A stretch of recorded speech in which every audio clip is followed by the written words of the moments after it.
bel bonjour. Voilà, donc c'est avec un très grand plaisir que je vais vous présenter le film intitulé Le littoral martiniquais. Alors c'est un film qui a été réalisé par la SOPAMA, Association pour la sauvegarde du patrimoine martiniquais, qui est une association agréée pour la protection de l'environnement depuis 1986 et qui a pour slogan « Terre c'est bois, bois c'est de l'eau c'est la vie ». La SOPAMA invite dans toutes ses actions le Martiniquais en tant qu'élément central du patrimoine à mieux connaître son patrimoine.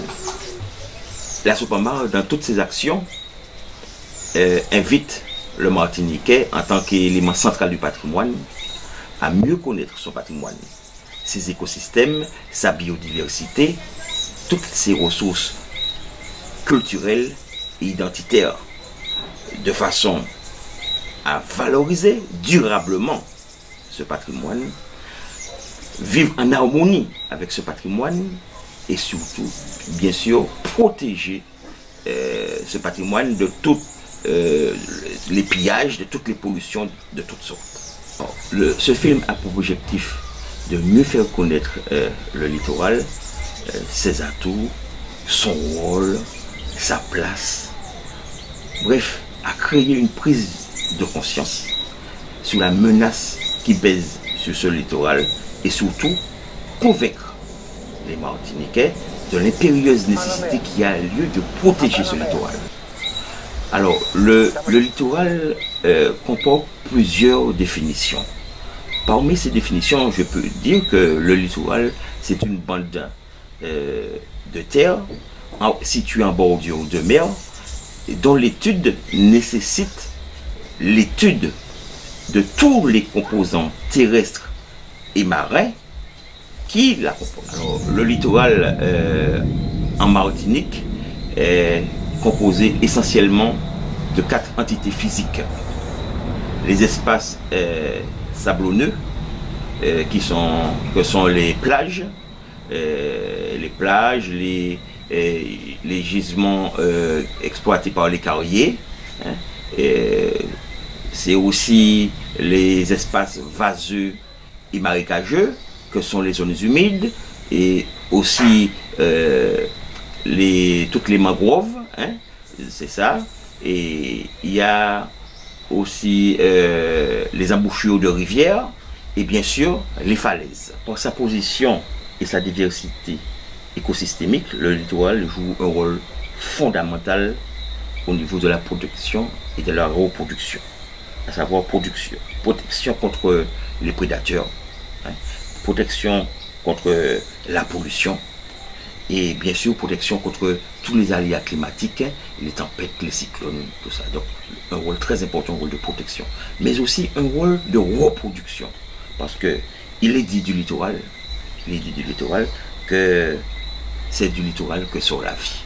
Donc on voit bien le rôle de reproduction essentiel que joue le littoral. Cependant, malgré son rôle primordial et ses atouts remarquables, vous allez voir dans ce film que la situation du littoral est préoccupante, car le littoral est attaqué par la nature elle-même, mais aussi et surtout par la main criminelle de l'homme.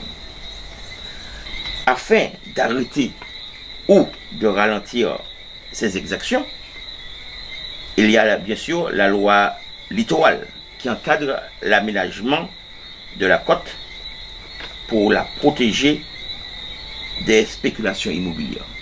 Mais cette loi votée en 1986 ne suffit pas, même si un volet de cette loi rétablit le libre accès du public sur le littoral par le biais des sentiers littoraux. Dans ce film, nous vous invitons à voir une partie de ce qu'on a déjà fait à la SOPAMA et vous laisser supposer tout ce qui reste à faire tous ensemble, avec vous, pour nos enfants.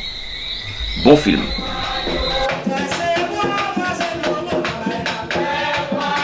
La Sopamar, c'est la fille de la Sopasu.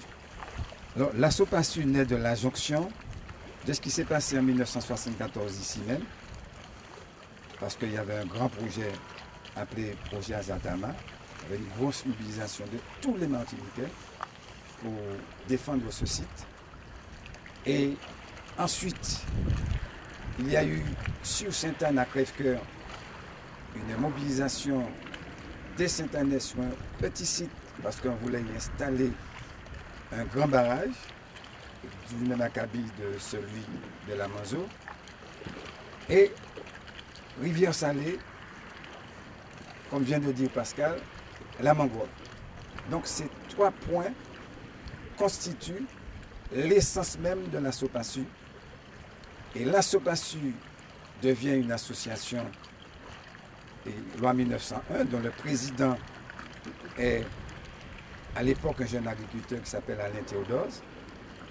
Et Pierre Davidas et moi-même, qui sommes pratiquement les potomutants de la Sopasu, eh bien, acceptent très vite de mener le combat avec les habitants de Crèvecoeur, avec les habitants de Rivière-Salée et bien sûr avec les habitants de Sainte-Anne.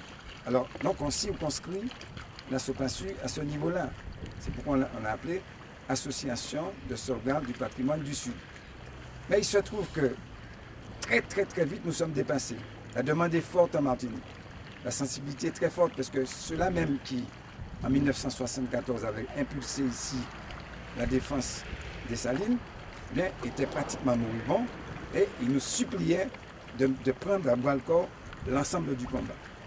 Et c'est ainsi que, une année après, bien, est née la Sopamar, l'association de sauvegarde du patrimoine martiniquais. Très vite. Alors, et là, c'est un jugement qu'il faudra que tu étudies, qu'on adresse aussi à M. Alain Théodose, qui était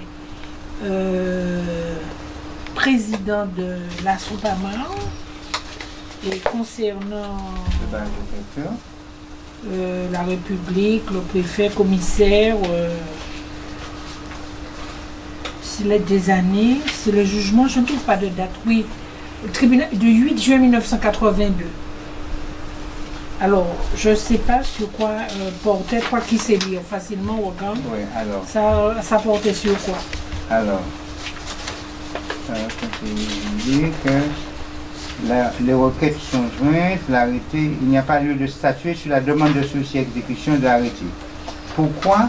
Parce que notification de ce jugement sera faite, etc. Pourquoi il n'y a pas lieu de s'occuper que l'arrêté relatif à une opération de déclaration d'utilité publique a été illégalement prorogé, faute pour l'administration d'en avoir procédé à une étude d'impact. Se trouve entaché d'illégalité et doit, pour cette raison, être annulé. Alors il a dit, comme on a annulé, c'est pas la peine de faire un sursis exécution. Un sursis exécution, c'est demander de ne pas exécuter l'arrêté. Et comme on a annulé entre-temps, donc c'est pas la peine de donner le sursis exécution à la Sopamar. Et en même temps, on aurait dû condamner l'État, mais on a l'arrêté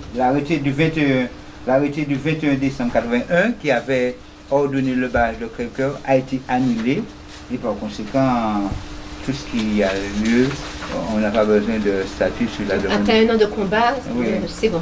Plus d'un an de combat. Mais enfin, ça a été vu, on a notifié ça en 82 à la Sopamar. Mais avec courrier, avec combat sur le terrain, avec écriture au préfet, écriture au président de la République pour montrer que tout ça c'était du voyeutisme. Bon.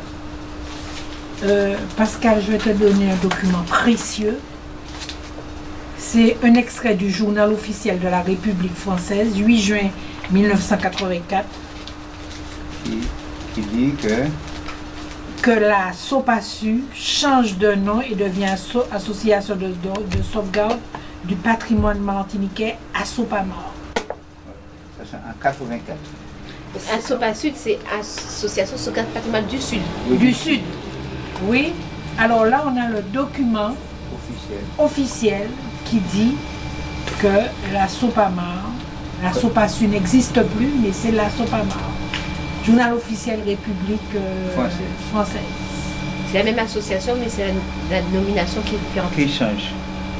Et alors, dans ce cadre-là, le cadre territorial s'est élargi du sud de la Martinique à l'ensemble de la Martinique, et le cadre institutionnel, le cadre des actions aussi, et ça s'est élargi. Et qu'est-ce qui a fait que la SOPA Sud est devenue la SOPA Mars?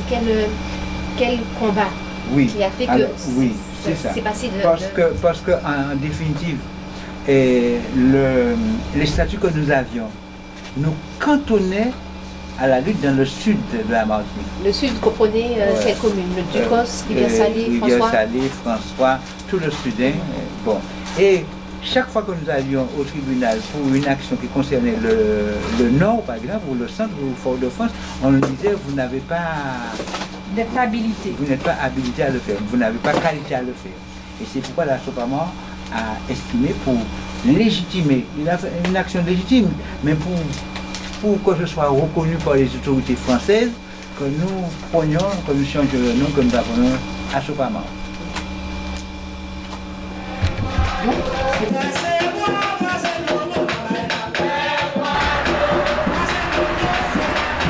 Important.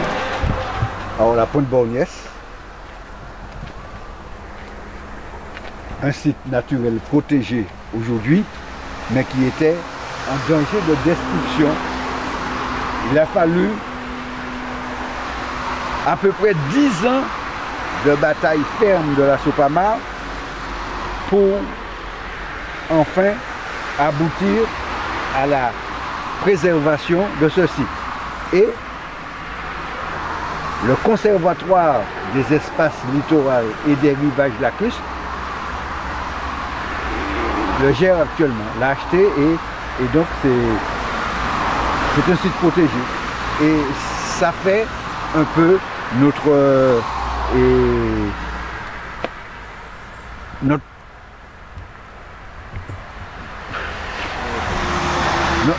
sommes très contents en tous les cas d'avoir pu préserver un site comme ça pour les générations futures.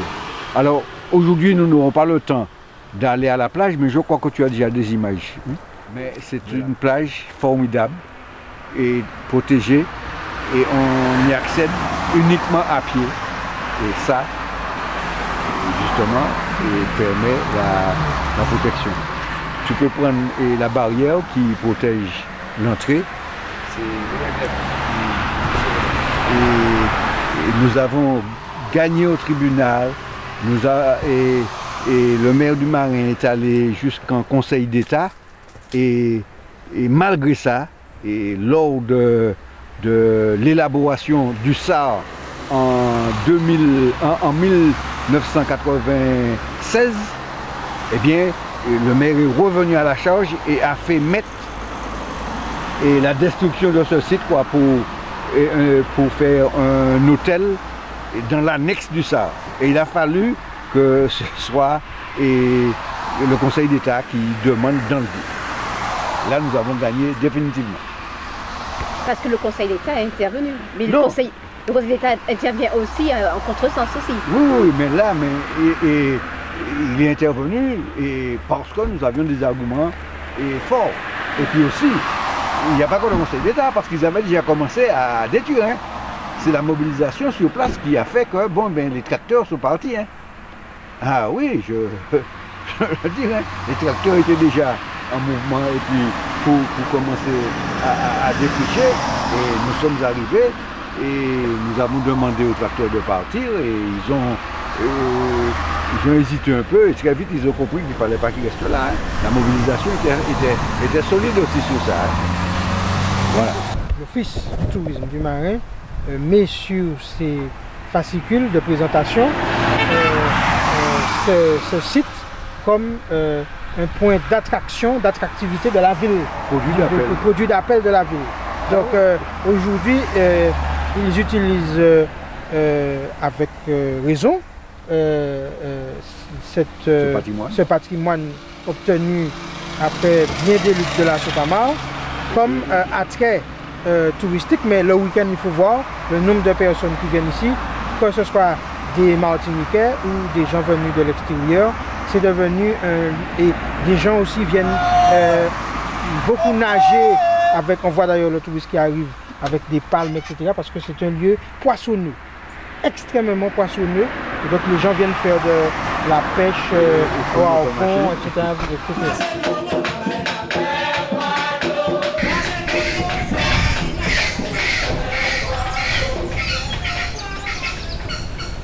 Nous sommes sur le port de plaisance du Marin. En mars 2017. Oui, nous sommes en mars 2017, effectivement, sur le port du Marin, port de plaisance du Marin. Nous pouvons constater la hauteur de remblai qu'il a fallu mettre pour recouvrir complètement la mangrove, hein, qui continuait, et ce remblai a servi à une extension immobilière, et là on voit la poste, donc par conséquent l'administration française qui bénéficie de la destruction de mangroves pour s'installer.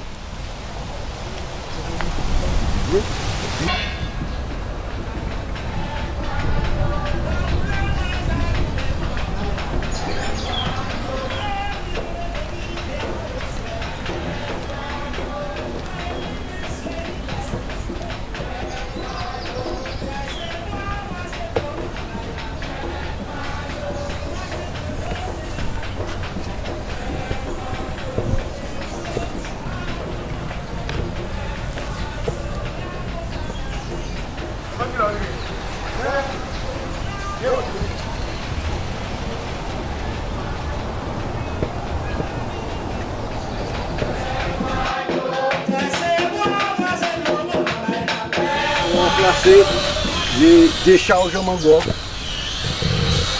de chez lui, là-bas, avec des poubelles.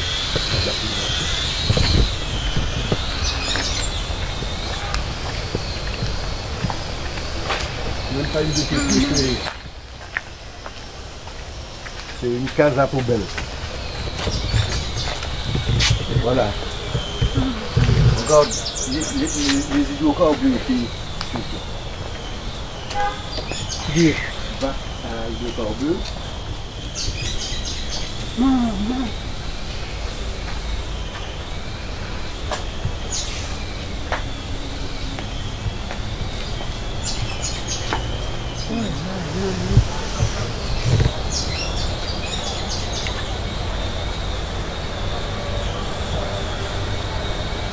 Avec au-dessus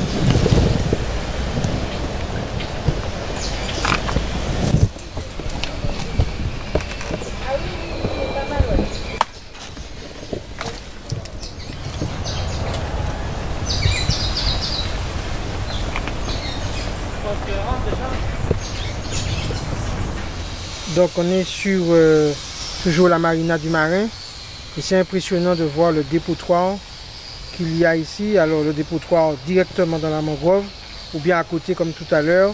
C'est assez impressionnant de voir que rien n'est fait pour protéger cette mangrove et qu'aujourd'hui elle sert de véritable poubelle à tous les plaisanciers, à toutes les activités liées qui sont sur le port. Et vraiment nous interpellons les autorités afin qu'ils fassent quelque chose rapidement. Voilà. Là tu te rends pas compte comment tu veux tomber, hein.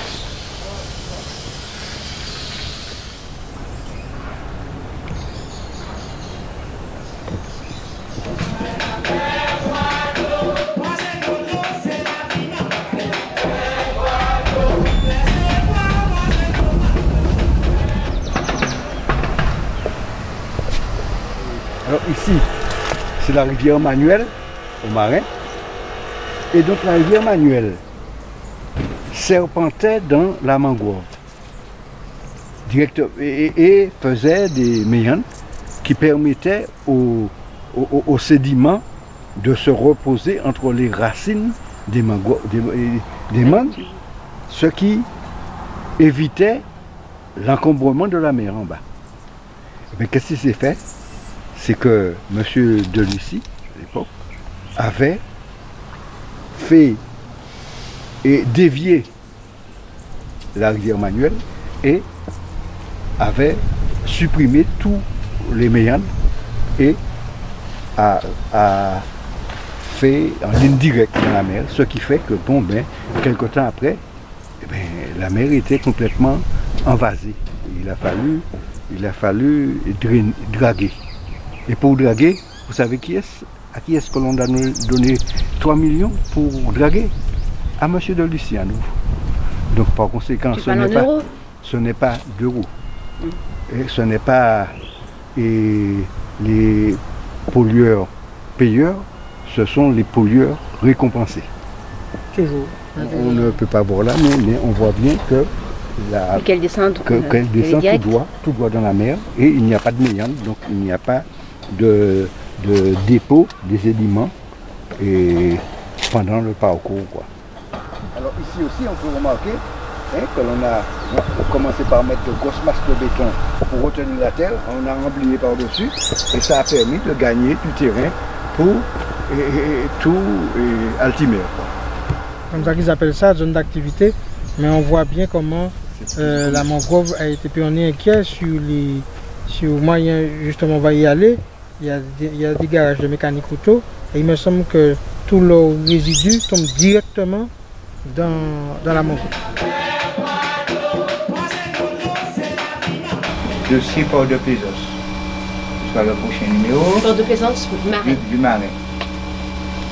Et nous avons le maire du Marais qui défend le port de Plaisance. Et on avait un autre document pour montrer les ravages de ce genre de structure, la baie de Baby Docté. Ah ben, c'est ça, Raphaël Confiant, qui est un écrivain à la langue dure et qui avait qualifié le port du Marais la marina de Baby Docté. Malsa disait que l'opération, que ce port, c'est choquant. Garcin Malsa qui était le président à l'époque.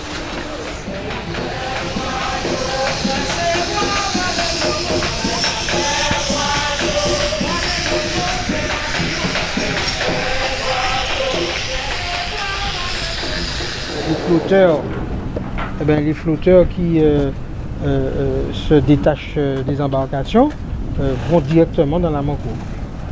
Et puis d'autre part, on constate que normalement, avec une mangrove ayant cette vitalité-là, normalement, on devrait avoir un espace très poissonneux. Mais l'occupation du bateau a fait fuir tout ce qu'il y avait comme poisson. C'est pas notre avantage, c'est pas l'avantage du pays. Ouais, la mangrove là, commence à devenir un dépotoir. Donc on peut craindre que dans quelque temps, eh bien, on assiste à un recul à nouveau de la mangrove.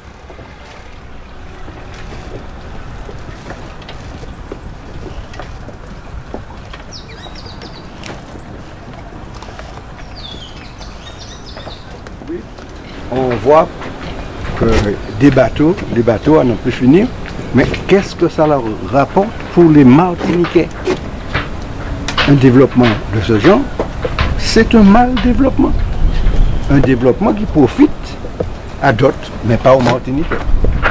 On est souvent content de dire qu'on a le plus grand port de plaisance de la Caraïbe, sauf que c'est une activité qui ne nous ressemble pas, qui ne fait pas partie de notre culture, et très peu de Martiniquais, pour ne pas dire quasiment aucun, n'a de bateau ici. Et on voit bien qu'il y a des bateaux ici qui sont là depuis un moment, qui sont quasiment abandonnés. Donc on se demande quel est l'objectif. Et nous savons qu'il n'y a quasiment plus aucun poisson ici. Oui. Et donc c'est un problème. Ça veut dire qu'on a quasiment fabriqué un cimetière à bateaux. D'une part, et puis d'autre part, les potentialités d'aquaculture est complètement perdues pour cette baie qui s'y prêtait parfaitement. Donc par conséquent, il faut absolument qu'à un moment donné, les responsables martiniquais s'interrogent sur les orientations qu'ils donnent au pays et se demandent si c'est un crime, à qui profite le crime aussi. C'est-à-dire que nous servons plus de bazarières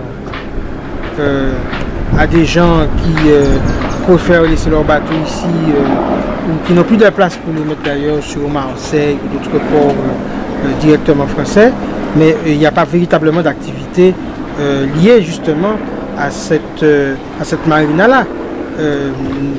On peut aller se promener, vous allez voir le nombre de bateaux qui sont à quai depuis des années. Donc ça ne sert à rien, finalement. Une fille qui est sortie du collège, qui entre là. Donc par conséquent, il dorment sur le bateau, il a les rejets, mais aussi, lorsqu'on a un bateau hôtel, ça veut dire que les hôtels ne peuvent pas fonctionner non plus. Oui, c'est-à-dire qu'il y a une concurrence assez bizarre. Les gens viennent ici, s'installent. Et ce qui est impressionnant, c'est de voir que, je vous dis, il n'y a quasiment plus aucune vie dans la baie là, due au rejet, alors non seulement au rejet de l'activité humaine, mais aussi les peintures, les huiles, enfin bref, tout ce qui émane des embarcations se déverse directement dans la mer là, dans la baie, et ça pose des problèmes justement au renouvellement de la faune et de la flore marine. D'ailleurs, le professeur Safache a fait une étude là-dessus et a conclu que la baie est complètement morte. Bon, en cas de il faut que tu balayes tout ça là, avec tous ces bateaux qui sont hors marina, et qui sont des bateaux clandestins, ouais, sauvages. Ce sont des comment ils s'appellent ça, des mouillages sauvages. Alors, tu veux qu'on soit par là plutôt? Ok, c'est bon pour le bateau. Tu vois le mât qui est là-bas? Tu vois le mât qui dépasse? Derrière. Ah oui, ouais, ok. C'est là qu'on appelle trou cyclone.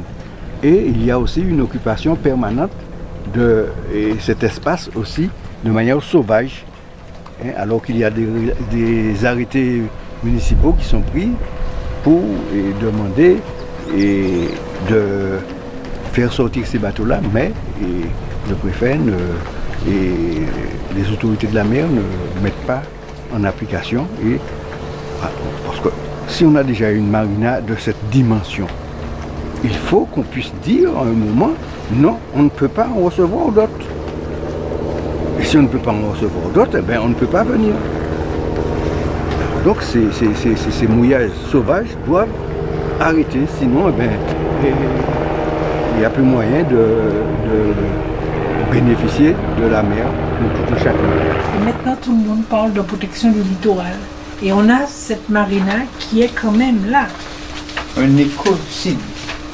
Bon, mais... Je disais que la Sopamar empêche l'évolution économique et technologique. Et c'est la thèse soutenue par monsieur le maire du Marin, monsieur Oudot Désiré, soutenue par Bravo, soutenue par d'autres élus en Martinique, notamment de Lépine, qui est né, feu de Lépine, enfin politiquement.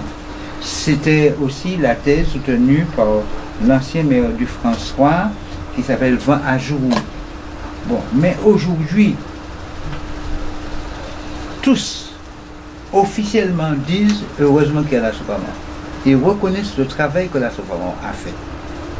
Même si certains de nos petits peuples qui n'ont pas toujours compris, disent est-ce que la Sopamar n'est pas toujours contre. Mais en fait, c'est parce que nous sommes dans nous voulons un type d'autres aménagements et d'autres développements économiques soucieux de la vie du Martiniquais. Pas seulement à court terme, pas pour permettre à un petit groupe de faire des super bénéfices alors que les gens du Marin sont en chômage et que ce sont les administrés du Marin qui paient pour dépolluer la mer, qui paient pour ramassage des ordures et qui n'ont rien, presque rien là-dessus. peut-être quelques petites miettes de temps en temps. Un taxi qui va faire une course de temps en temps, pas tous les taxis. Mais c'est ça. Et donc nous voulons donc un autre tourisme, un autre développement pour ce pays de Martinique. Alors quel tourisme nous voulons? Un tourisme véritablement durable. C'est le drapeau breton. Le drapeau breton, c'est le drapeau noir et blanc. Noir et blanc là. Et puis en haut, tu as les 4 serpents. Mais surtout, nous voyons des symboles qui sont quand même assez inquiétants. Puisque nous voyons des drapeaux aux 4 serpents, qui est le drapeau mis en place par les négriers en 1766. Et donc aujourd'hui, nous avons informé un certain nombre de plaisanciers qui apparemment n'étaient pas au courant que c'était un drapeau des négriers. Et donc nous nous battons pour que ce drapeau soit enlevé, puisque c'est une apologie contre les crimes contre l'humanité. Apologie de crimes contre l'humanité. Et au loin, on peut voir le drapeau breton qui sont dit été pendant. Oui, donc, et à contrario, on voit que ça ne pose pas de problème de mettre le drapeau breton sur un bateau. Et nous rappelons d'ailleurs que 2 équipes bretonnes ont joué une Coupe de France, finale de Coupe de France, et que l'hymne breton a été joué avant l'hymne français. Donc je les ai félicités pour leur drapeau breton, et je leur ai dit de ne pas nous insulter avec les 4 serpents. Ce sont des Français. Oui, ce sont en fait, non, ce sont des Bretons. Oui, bien sûr.